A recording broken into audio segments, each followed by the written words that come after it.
에베소서 강의 18번째 시간, 그리스도의 비밀을 아는 자라는 제목으로 하나님 말씀을 증거하겠습니다. 저는 목회를 하면서 예수님의 심정을 날마다 느낍니다. 그리고 저 자신도 예수님 앞에 늘 비춰봅니다. 예수님은 3년 동안 12명의 제자들을 선택해서 그들한테 특별한 교육을 시키셨습니다. 그들한테 늘 하나님 나라를 설명했고 또 보여주었습니다. 그런데도 우리가 그 결과를 알고 있습니다만 12제자, 심지어 베드로마저도 예수님의 3년 동안의 그 정말 정성 어린 설교와 그 보여준 기적 사건들을 까마득히 잊어버리고 결국 예수님을 부인하는 자리에 섰습니다. 예수님이 십자가에 달리실 때 아무도 예수님의 뜻을 이해하고 믿고 따르던 자들은 한 사람도 없었습니다. 한 사람도 없었습니다. 어떻게 보면 예수님이 그래서 처음에는 막 소리도 지릅니다. 제자들한테 니네 언제 정신 차릴 거냐? 도대체 언제까지 내가 너희한테 붙들어 놓고 너희를 설명해야만 알아들을 거냐? 계속 고함을 치고 소리를 지르고 윽박 지르고 혼을 내고 별의별 방법을 다 써봅니다. 근데 제자들의 반응은 한결같습니다. 모르겠습니다, 주님. 도대체 주님 무슨 말씀을 하시는 거예요? 지금 당장 먹고 사는 게 중요하지 무슨 하나님 나라입니까? 당장 우리나라가 지금 로마의 속국으로 살고 있는데 자꾸 하나님 나라만 얘기하지 마시고 이 땅의 삶을 좀 복을 내려주세요. 오병이어의 기적 좀 여러 번 좀 베풀어 주세요. 그게 우리가 원하는 기도 제목입니다. 주님은 답답하셨습니다. 저는 요즘 들어서 그 생각을 많이 합니다. 예수님의 마음이 어떤 마음이셨는지를 알겠고 또 저를 바라보는 하나님의 마음이 어떤 마음이신지를 알 것 같습니다. 그런데 성경은 우리한테 바로 이 부분을 계속해서 지겹게 반복적으로 중요하게 설명하고 있습니다. 오늘 이 설교는 기독교의 핵심이고 복음의 핵심이고 성경 전체의 핵심입니다.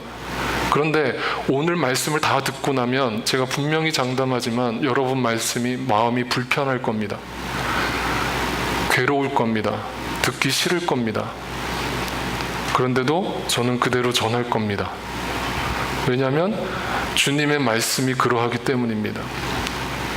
그래서 여러분이 변하든지 변하지 않든지 상관없이 그리스도의 비밀을 아는 자의 복이 무엇인가를 성경이 어떻게 다루고 있는가를 이제부터 설명드리겠습니다. 집중해서 잘 들어주시기를 부탁드립니다. 태초에 말씀이 계셨습니다. 그 말씀은 로고스, 하나님의 언어였습니다. 하나님은 영이시지만 말씀으로 존재하셨습니다. 그런데 그 말씀을 인간은 도저히 알아들을 수가 없었습니다. 그래서 하나님은 그 말씀, 태초 전에 말씀으로 존재하셨던 자기 자신을 인간들에게 적극적으로 계시하시겠다라는 계획을 세우셨습니다. 그래서 그 말씀이 어떤 시점으로부터 우리에게 들어오기 시작했는데 그것이 바로 태초입니다. 태초 전에 하나님은 말씀으로 존재하셨습니다. 그런데 그 말씀을 인간이 알아들을 수 있는 언어로 계시하셨습니다. 그 계시가 바로 인간의 언어, 인간이 알아들을 수 있는 성경 말씀입니다. 그리고 온 우주 만물입니다. 그 계시는 두 가지로 설명되어질 수 있는데 그 두 가지는 일반 계시와 특별 계시로 나누어집니다. 일반 계시라 함은 믿는 자나 믿지 않는 자나 교회를 다니는 사람이나 안 다니는 사람이나 모든 사람도 다 알 수 있도록 온 우주 만물 자연 만물을 통해서 하나님이 누구시고 하나님이 살아계심을 계시하셨습니다. 그런데도 그 자연 만물을 통해서 하나님을 알아듣지 못하는 인간들을 위해서 하나님은 다른 계획을 세우셨는데 그것이 특별 계시, 그 언어를 좀 더 구체적으로 우리에게 알려주신 구약의 말씀, 옛 언약, 율법, 십계명입니다. 그 십계명을 통해서 이것이 바로 나다, 이것이 바로 나의 뜻이다 라고 인간들에게 분명하게 알려주었지만 인간들은 십계명을 지키지 않았습니다. 그리고 지키는 것처럼 보이는 사람들이 있었지만 그들은 율법주의자들일 뿐이었고 지키는 척을 했을 뿐이었지 실상은 하나도 율법을 따르지 않던 자들이었습니다. 그래서 주님은 또 다른 계획을 가지고 계셨는데 그 계획이 예수 그리스도였습니다. 그래서 그 예수 그리스도가 은혜로 새 언약으로 우리에게 특별하게 계시되므로 우리가 만질 수 있고 볼 수 있고 들을 수 있는 언어로 오신 분이 예수 그리스도입니다. 그래서 누구든지 그 예수 그리스도를 믿으면 하나님을 알고 하나님을 믿게끔 만들어 놓으셨습니다. 그런데도 인간의 시간 속에 이 계시, 일반 계시든 특별 계시든 하나님의 뜻을 알아듣고 믿는 자들은 극히 소수였습니다. 그래서 시간은 우리를 기다려주지 않고 이 땅의 삶의 시작이 있었다는 것은 반드시 끝이 있다는 얘기인데 우리는 반드시 종말을 경험하게 될 겁니다. 그 종말이 오는 순간 그 계시를 듣지 못하고 알아듣지 못하고 끝까지 하나님을 거부하는 자들, 그들에게는 하나님의 심판이 기다리고 있음을 성경은 계속해서 증언합니다. 그런데 그렇게 알아듣지 못하는 종말을 맞을 수밖에 없는 우리에게 예수 그리스도를 통해서 주님이 베풀어 주신 계시는 십자가였습니다. 그 십자가가 은혜의 계시, 마지막 계시입니다. 다시 말하면 못 알아듣는 우리를 위해서 주님은 자신을 죽임으로 우리의 모든 죄를 용서해 주시기로 결정하신 겁니다. 이것이 복음입니다. 그런데 이거는 우리가 다 알고 있는 내용입니다. 교회를 1년만 다녀도 이 정도는 다 아실 겁니다. 그런데 중요한 것이 있습니다. 바로 이 계시가 교회를 다닌다는 많은 사람들에게도 가려져 있다는 사실입니다. 그것을 성경은 무지라고 얘기합니다. 하나님이 적극적으로 자신을 보여주시고 알려주셨는데도 인간은 거기에 관심이 없습니다.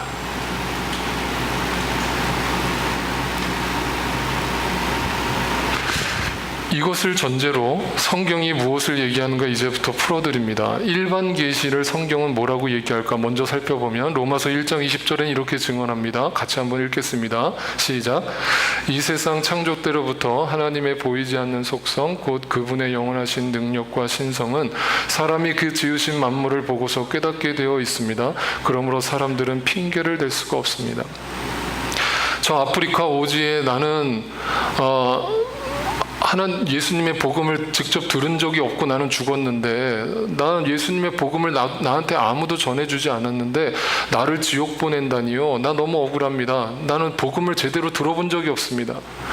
근데 성경은 뭐라고 얘기하냐면 일반 계시, 믿는 자나 안 믿는 자나 모든 자들에게 이 우주 만물을 통해서 하나님이 살아계심을 분명하게 드러내고 있음을 계시하고 있는데도 그들은 하나님을 없다라고 인정한다. 그러므로 마지막 심판의 때에 누구도 하나님의 심판대 앞에 서서 핑계를 댈 수 없을 것이다 라고 말합니다. 지금처럼 과학이 발달된 시대 속에서도 우리는 여전히 우주의 신비를 풀지 못하고 있고 생명의 신비를 풀지 못하고 있습니다. 지난주에 우리 이준영 제님이 자신의 집에 이 지붕 천막에 둥지를 틀은 그 새를 우리 새 가정을 찍어서 올려주셨잖아요. 그거 보니까 무슨 생각이 드십니까? 아이고 저거 치우려면 힘들겠네 그런 생각 드십니까? 저거 어떻게 떠나보내나 그런 생각 드십니까? 신비롭지 않습니까? 제가 그 밑에다가 그래서 그 다음날 뭐라고 댓글을 달았습니까? 새가 아무런 지식이 없고 IQ가 없는 그 새가 알을 낳아서 그 알이 부화된 걸 자신의 새끼로 받아들이고 그 새끼를 위해서 밤낮을 고생하면서 먹이를 얻어가지고 그 새끼 입속에다 넣어주는 걸 누가 가르쳐줬냐고요. 여러분, 이 우주의 모든 신비로움, 우리가 너무나 상식적으로 알고 있는 것들이 과연 그게 저절로 이루어질 수 있는 것이냐고요. 하나님이 이 모든 우주 만물 속에 하나님 아버지의 마음을 심어 놓으셨는데 우리는 그걸 보면서도 그냥 과학이랍니다. 상식이랍니다. 당연한 거랍니다. 성경은 그걸 알기만 하는 사람이 알 수만 있다면 우주 만물만 봐도 우리는 하나님이 살아계심을 인정할 수밖에 없다라고 성경은 가르칩니다. 그럼 특별 계시는 뭐겠습니까? 또 같이 읽습니다. 시작. 그 말씀은 육신이 되어 우리 가운데 사셨다. 아까 말씀드렸습니다. 말씀이 우리 인간의 언어로 들려진 게 십계명인데 그 십계명을 듣고도 인간이 못 알아들으니까 예수 그리스도 인카네이션, 성육신, 인간의 몸으로 이 땅에 오셔서 내가 바로 하나님이고 내가 바로 성령님이다 라고 자신을 증언했는데, 내가 바로 천국이다, 내가 바로 하나님 나라다, 내가 길이요 진리요 생명이다 라고 증언했는데 아까 말씀드렸듯이 아무도 안 믿습니다. 아무도 안 믿습니다. 그래서 결과가 이렇게 주어집니다. 1장 11절 또 같이 읽습니다. 시작. 그가 자기 땅에 오셨으나 그의 백성은 그를 맞아들이지 않았다. 어떤 분들 이런 얘기하는 거 좋아하죠. 예수님이 지금 오시면 내가 믿을 텐데, 내가 2000년 전에 와가지고 내가 가물가물하지, 만약 지금 여기 미국에 오신다면 내가 딱 알아보고 믿을 텐데. 그럴까요? 네, 우리는 맞아들일 마음이 없습니다. 맞아들일 마음이 없어요. 그래서 이걸 뭐라고 얘기하느냐? 일반 계시와 특별 계시 모두를 거부한 무지한 인간이라고 성경은 얘기합니다. 철저하게 우리는 하나님의 뜻을 거부하는 존재라는 겁니다. 그래서 요한복음 1장 12절에서는 이것을 이렇게 얘기했습니다. 그런데 맞아들인 사람들이 있답니다. 잘 한번 보세요. 그러나 다 부인했는데, 다 거부했는데, 그러나 그 계시를 받아들인 사람들이 있답니다. 곧 그 이름을 믿는 사람들에게는 하나님의 자녀가 되는 특권을 주셨답니다. 특권. 그래서 여러분, 여기 특권이라고 번역된 그 단어가 뭐냐면 특별한 선물이다 이거예요. 그러니까 아무나 다 예수님의 계시를 믿고 받아들일 수 없다라는 걸 얘기합니다. 분명히 모든 사람에게 계시는 열려 있지만 그걸 믿고 받아들이는 사람은 늘 소수라고요. 근데 그걸 받아들인 사람들에게 하나님의 자녀가 되는 특권을 주셨다고요. 그러면 그 특권이 뭡니까? 오늘 본문 3장 3절은 이렇게 증언합니다. 또 같이 한번 읽어볼까요? 시작. 하나님께서는 나에게 그 비밀을 계시로 알려주셨습니다. 그것은 내가 이미 계략한 적은 바와 같습니다. 그 비밀을, 감춰져 있던 하나님의 비밀을 어떻게 하셨다고요? 계시하셨다고요. 그럼 아까 일반 계시, 특별 계시라는 걸 알겠죠? 자연 만물을 통해서 하나님의 말씀을 통해서 자신이 구원자이심을 계시하셨다는 거예요. 그런데 그걸 사도 바울은 봤다는 거예요. 그리고 믿어졌다는 거예요. 근데 대부분의 사람들은 그게 안 보인다는 거예요. 안 믿어진다는 거예요. 그래서 내가 그거를 받았으니까, 먼저 받았으니까 그거를 알려주겠다라고 지금 에베소서를 쓰고 있는 거예요. 그러면 그 비밀이 뭐겠습니까? 6절에서 이렇게 설명합니다. 6절을 봅니다. 그 비밀의 내용인즉 이방 사람들이 복음을 통하여 그리스도 예수 안에서 유대 사람들과 공동 상속자가 되고 함께 한 몸이 되고 약속을 함께 가지는 자가 되는 것입니다. 자, 이제 잘 따라오세요. 비밀이 뭐라는 거예요? 비밀이 앞에 거 다 생략하고 뒤에 단어가 중요해요. 뭐예요? 약속이에요. 비밀이라는 거는 주님의 약속을 받은 자고 그 약속이 무엇인지를 아는 자라는 뜻이에요. 그럼 약속이 뭡니까? 약속이 뭐예요? 내 소원을 이루어 주시겠다고 약속하신 그 약속? 네? 내가 서원 기도해서 하나님이 이루어 주시겠다는 그 약속? 아닙니다. 성경이 말하는 약속이 뭡니까? 네? 이 두 가지가 하나인데, 비밀과 약속이 하나인데, 그 비밀과 약속이 무언지를 갈라디아서에서는 이렇게 설명합니다. 또 같이 읽습니다. 시작. 그것은 아브라함에게 내리신 복을 그리스도 예수 안에서 이방 사람에게 미치게 하시고 우리로 하여금 믿음으로 말미암아 약속하신 성령을 받게 하시려는 것입니다. 첫 번째, 그 약속이라는 단어가 나오면 항상 먼저 등장하는 인물이 있죠. 누구예요? 아브라함이에요. 아브라함에게 하나님이 먼저 약속을 하셨습니다. 무슨 약속을 하셨죠? 네? 너의 민족이 저 하늘의 별과 같이 바다의 모래와 같이 수많은 민족을 이루게 될 것이다. 그 약속의 땅에 거하게 될 것이다 라는 약속을 주었어요. 근데 처음에 이 아브라함이 그 약속을 받았을 때는 자신의 복으로 받아들였어요. 그래서 하나님이 나를 더 복되게 하시고 더 잘 먹고 잘 살게 하시는 축복을 내려주시려나 보다 하고 기대하고 있었어요. 그래서 갈대아 우르를 떠나서 하란 땅을 거쳐서 가나안 땅에 갔는데 그 결과가 뭐라고요? 네? 그 결과가 뭐라고요? 하나님의 약속을 붙들고 갔는데 그 결과가 뭐라고요? 그 가나안 땅이 축복의 땅으로 쫙 열렸습니까? 네? 가니까 원주민들이 이미 딱 버티고 있으면서 아브라함과 그 가족들을 쫓아내버립니다.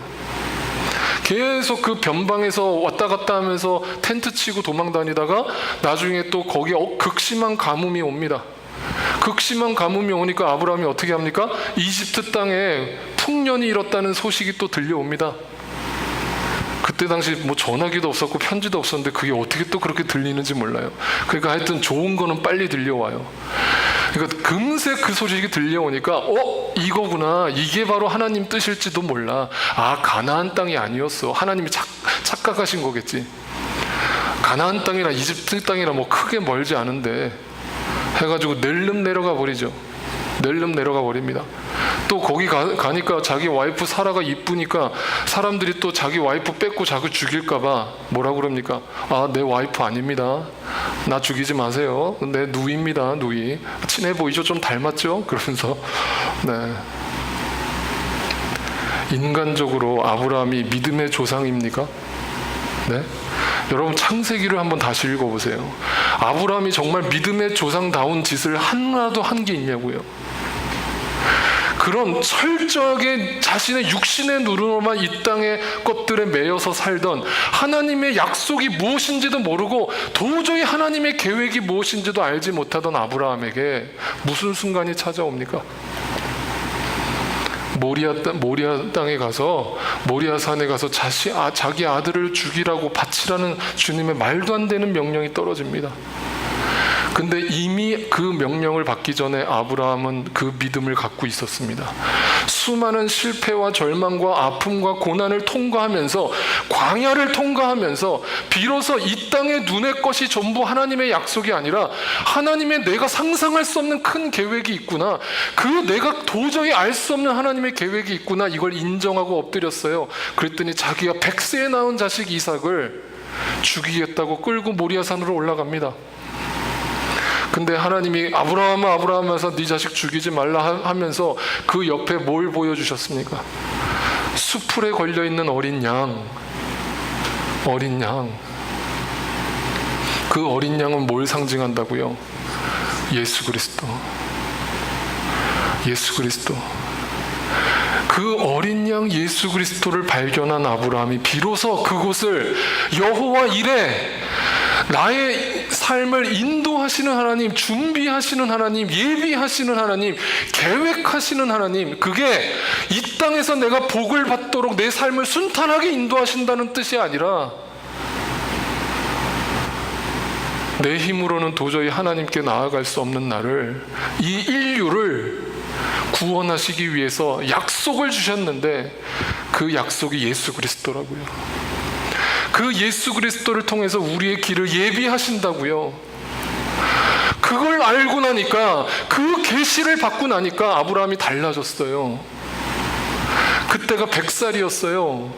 175살이 죽었어요. 75세의 주님을 만나서 25년 동안 딴짓했어요. 그러다가 100살에 비로소 주님의 뜻을 알았어요. 그리고 죽기까지 75년의 남은 삶은, 창세기를 읽어보세요. 아브라함은 달라졌어요. 제가 지지난주에 설교했잖아요. 좋아지는 게 아니라고요. 달라졌어요. 그 계시를 보고 나니까, 그 구원의 계획을 보고 나니까 달라질 수밖에 없어요. 그게 바로 약속이에요. 그게 주님의 약속이에요. 근데 그 약속을 이 신약 시대에 온 우리에게 어떻게 약속을 보여주신다고요? 그 약속이 또 뭐라고 얘기해요? 성령이래요. 그래서 3장 오늘 5절에 보면 본문은 이렇게 얘기합니다. 또 같이 읽습니다. 시작. 지나간 다른 세대에서는 하나님께서 그 비밀을 사람의 아들들에게 알려주지 아니하셨는데 지금은 그분의 거룩한 사도들과 예언자들에게 성령으로 계시하여 주셨습니다. 뭘로 계시하셨다고요? 성령으로. 그러니까 내가 지혜로워서 하나님의 계시를 깨달았다는 거예요. 하나님 성경 신구약 말씀이 읽을 때 야, 이게 하나님의 뜻이구나 하고 막 그냥 믿어져요? 깨달아져요? 아닙니다. 여러분이 백날 성경 공부를 해보십시오. 백날 성경을 달달 암송해 보십시오. 그게 깨달아지나? 안 알아집니다. 오직 뭐를 통해 그게 가능합니까? 성령을 통해. 근데 중요한 건 뭐예요? 그 비밀을 먼저 알게 된 자들이 있다고요. 성령을 통해 그 계시를 밝히 보게 된 자들이 있다고요. 그래서 고린도전서에서는 그 지혜를 갖다가 뭐라고 얘기하는가? 2장 6절 7절입니다. 제가 읽습니다. 그러나 우리는 성숙한 사람들 가운데서는 지혜를 말합니다.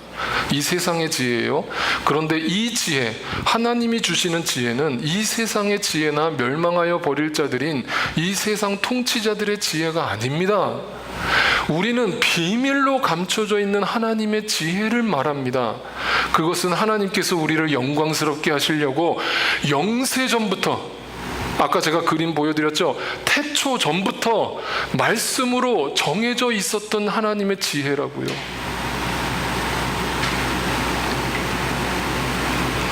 그래서 고린도전서 2장에는 뭐라고 얘기하느냐? 8절 9절에 이 세상 통치자들 가운데는 이 지혜를 아는 사람이 하나도 없습니다. 하나도 없습니다.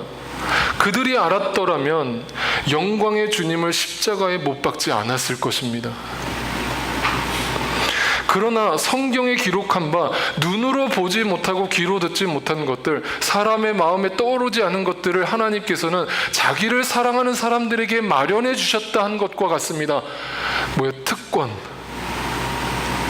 아무도 깨닫지 못하는 그 하나님의 계시를 어떤 자들에게는 성령을 통해서 깨닫게 하셨다는 거예요. 알게 하셨다는 거예요. 보여주셨다는 거예요. 그래서 2장 10절 11절은 이렇게 계속 증언합니다. 하나님께서는 뭘 통하여요? 성령을 통하여 이런 일들을 우리에게 계시해 주셨습니다. 성령은 모든 것을 살피시니 곧 하나님의 깊은 경륜까지도 살피십니다. 사람 속에 있는 그 사람의 영이 아니고서야 누가 그 사람의 생각을 알 수 있겠습니까? 이와 같이 하나님의 영이 아니고서는 아무도 하나님의 생각을 깨닫지 못합니다. 그러면 계시가 뭡니까? 여기서 우리가 한국 교회가 참 잘못 왜곡시켜버린 단어 중에 한 단어가 이 계시, 예언이라는 단어인데, 계시는 여러분 막 이렇게 신비적으로 막 기도하다가 어느 날 갑자기 꿈속에서 막 뭐가 들려오고, 막 기도하는 중에, 방언 기도하는 중에 막 뭐가 들려오고, 이거 전부 다 거짓입니다. 여러분 거짓이에요. 성경은 그런 계시, 방언을 얘기한 적이 하나도 없어요. 하나도. 성경이 말하는 계시와 예언과 방언은요, 전부 다 하나님의 말씀을 증언하는 거였습니다. 하나님의 말씀을 깨닫는 겁니다. 그러니까 성령의 계시를 받는다라고 하는 사람들이 가서 랄랄랄라 코카콜라 하지 말고, 중요한 건 주여 이 말씀 66권의 성경의 말씀에 감춰져 있는 그 비밀을 내게 보여주십시오. 윤리 도덕적인 책으로 읽지 않게 하시고, 율법주의자에 머물지 않게 하시고, 그 말씀 속에 그 감춰져 있는 그 영세전부터 하나님이 계획하신 그 계획을 나에게 보여주십시오. 그게 보여지면 그때부터 달라진다고요. 그게 born again, 거듭나는 거라고요. 도대체 교회들이 오늘날 무슨 짓을 하고 있는지 저는 모르겠어요. 무슨 짓을 하고 있는지 모르겠어요. 성경을 정말 알고 있는지 모르겠어요. 그래서 여러분 분명히 얘기합니다. 이 성령은 계시를 통해서 우리에게 오는데 그 계시는 하나님의 영이 아니고서는 절대로 알 수 없는 것을 뜻합니다. 절대로. 그래서 사도행전에 보면 이런 충격적인 이야기도 나옵니다. 잘 보세요. 아볼로가 고린도에 있는 동안에 바울은 높은 지역들을 거쳐서 에베소에 이르렀다. 어디에 갔어요? 에베소. 자, 에베소가 지금 우리가 보고 있는 에베소 교회가 있는 곳이죠. 에베소 도시죠. 근데 그 에베소에 갔는데 제자들이 있었어요. 다시 말하면 믿는 자들이 있었다고요, 교회 안에. 근데 거기서 그는 몇몇 제자를 만나서 여러분은 믿을 때에 성령을 받았습니까? 라고 물었어요. 그랬더니 그들이 뭐라고 대답해요? 우리는 성령이 있다는 말을 들어보지도 못했습니다. 이걸 갖다가 옛날 우리 선배 목사님들은 뭐라고 얘기했냐면요, 성령을 받지 않은 자들, 다시 말하면 뜨거운 그 불과 같은 성령을 받지 않은 자들이 이렇게 밍숭맹숭하게 신앙생활하는 사람들이 바로 이와 같다라고 얘기를 하셨어요. 아닙니다. 아닙니다. 신앙생활은 여러분의 감정의 기복과 전혀 상관없습니다. 믿는 자도 우울할 수 있습니다. 믿는 자도 감정의 기복이 있을 수 있어요. 구원받은 거와 그거와 전혀 상관없습니다. 그런데 중요한 건 여기 뭐라고 표현했어요? 우리말에 명확하게 해석이 되잖아요.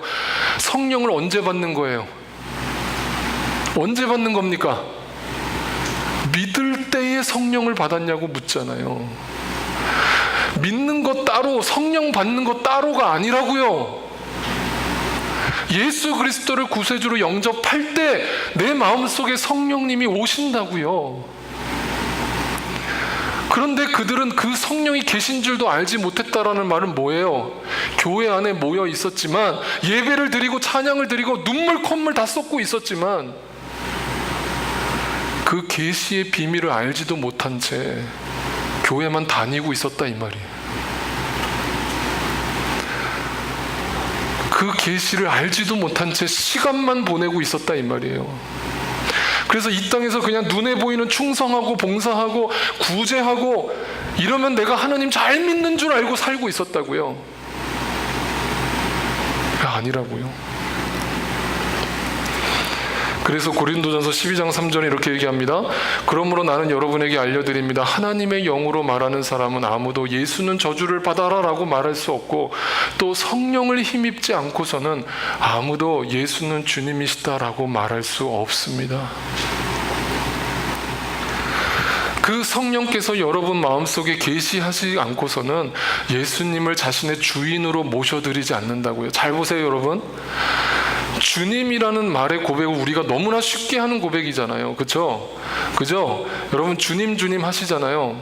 예수는 주님이라는 그 고백을 잘 보세요. 우리가 입으로 하는 고백이겠습니까? 네? 여러분이 기도할 때마다 주님 주님, 찬양할 때마다 주님 주님 하는 그 입의 고백이겠냐고요? 아닙니다.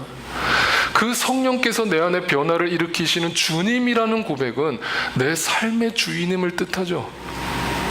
내 영혼의 주인임을 뜻하죠. 그런 자가 어떻게 이 땅의 삶을 함부로 살아갑니까? 어떻게 남을 함부로 정죄합니까?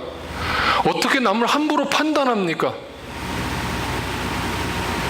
어떻게 용서를 안 합니까? 입으로만 주님 주님 하는 자들은 천국에 못 들어간다고요.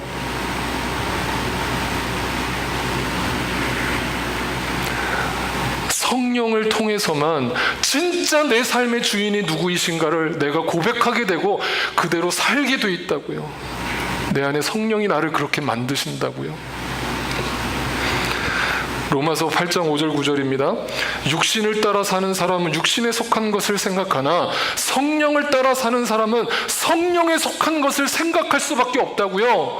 육신에 매인 사람은 하나님을 기쁘게 해드릴 수 없습니다. 그러나 하나님의 영이 여러분 안에 살아계시면 여러분은 육신 안에 있지 않고 성령 안에 있습니다. 누구든지 그리스도의 영이 없으면 그리스도의 사람이 아닙니다. 크리스찬이 아닙니다. 교회 열심히 다닌다고 크리스찬 아닙니다.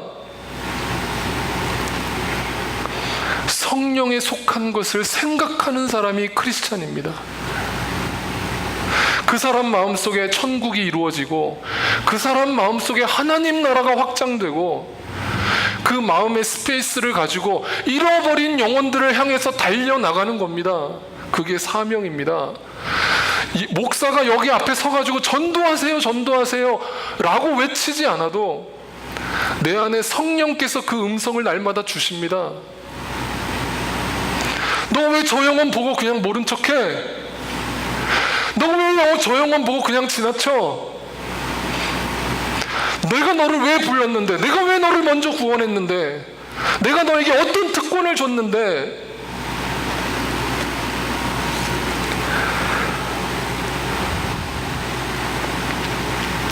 우리는 철저하게 무지합니다.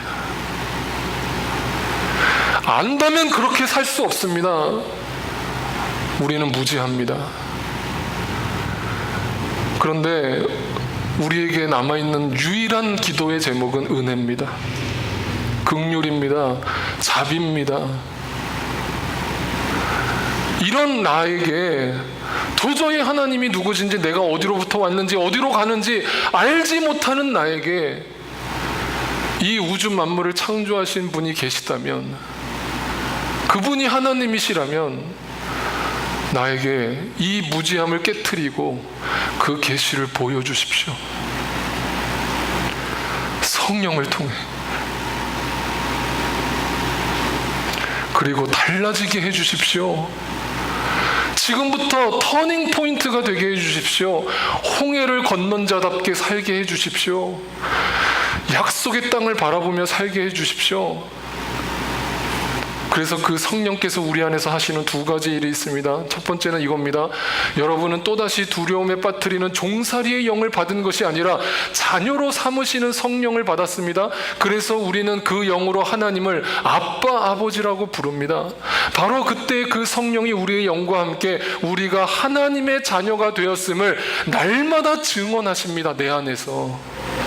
이게 우리의 가치관입니다. 우리의 정체성입니다. 우리의 자존감입니다. 우리의 아이덴티티입니다. 성령께서 너는 이 땅에서 보잘것없지만 너는 하나님의 자녀야. 내가 너를 구원했어. 내가 너를 인도했어. 너는 자존감이 높아질 수밖에 없어. 인간적인 눈으로 너를 바라보지 마. 사람들 말 듣지 마. 주님의 음성을 들어. 내가 너를 어떻게 구원했는데. 성령님은 우리가 하나님의 자녀임을 날마다 내 안에서 증언하십니다. 확인시켜 줍니다. 그게 계시의 눈을 뜬 자입니다. 두 번째로 우리는 이 소망을, 구원을 얻었습니다. 눈에 보이는 소망은 소망이 아닙니다. 보이는 것을 누가 바라겠습니까? 이와 같이 성령께서 우리의 약함을 도와주십니다. 우리는 어떻게 기도해야 할지도 알지 못하지만 성령께서 친히 다 말할 수 없는 탄식으로 우리를 대신하여 간구하여 주십니다. 왜 주님이 탄식하시는 줄 아십니까? 내 안에서 얘야 내가 너를 어떻게 사랑하고 너를 어떻게 불렀는데 너는 이 땅의 거에만 집착하고 살아가니 여전히. 이제부터 이 땅의 눈에 보이는 것에 소망을 두지 말고 하늘 소망을 두고 살 수 없겠니? 그 마음으로 우리를 위해서 중보하신다고요. 두 번째가 뭡니까? 성령님은 우리로 날마다 하늘 소망을 갖게 하신다고요. 이게 초대 교인들이었습니다. 이게 교회입니다. 이게 크리스찬입니다.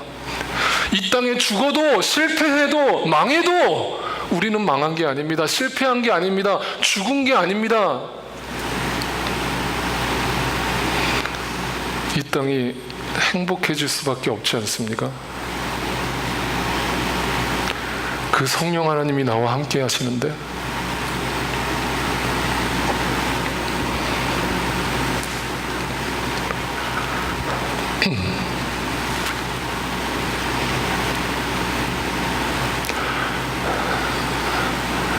저희 함께하는 교회 성도님들 한 분 한 분을 위해서 늘 기도합니다.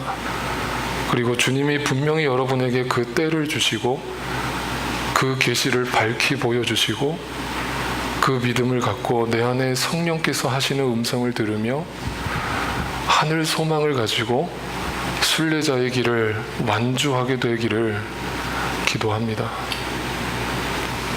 우리 같이 찬양 드리겠습니다.